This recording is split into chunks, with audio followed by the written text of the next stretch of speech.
Bonjour à tous, aujourd'hui nous allons parler de la loi Pinel, un dispositif fiscal visant à réduire vos impôts lors de l'investissement immobilier.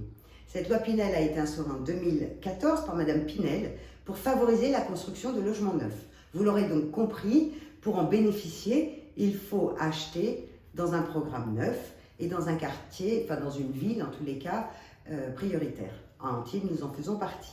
Le montant maximum est de 300 000 € et le prix au mètre carré, 5 500 €. Pour en bénéficier, il faut respecter un plafond de ressources de locataires et un plafond de loyer au mètre carré. Actuellement, pour 2023, il est fixé à 13,09 € par mètre carré pour la location.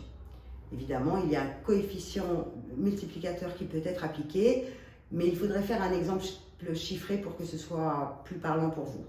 Ce dispositif a été reconduit pour les années 2023 et 2024. On l'appelle maintenant le Pinel+. La réduction d'impôt est toujours la même, mais il faut respecter certains critères. 1. La surface de logement qui doit être de 28 mètres carrés pour un studio, 45 mètres carrés pour un 2 pièces, 62 mètres carrés pour un 3 pièces et ainsi de suite. Le logement doit avoir un extérieur. Au-delà du 3 pièces, il faut une double exposition et il faut répondre à des normes de performance énergétique. Mais il faut toujours que ce soit la résidence principale de votre locataire et la réduction continuera à s'appliquer de la même façon si ces critères sont respectés.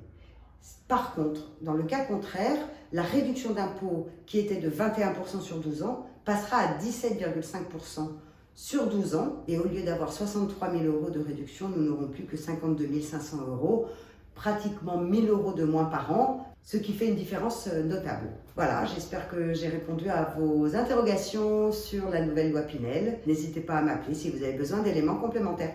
À bientôt, au revoir.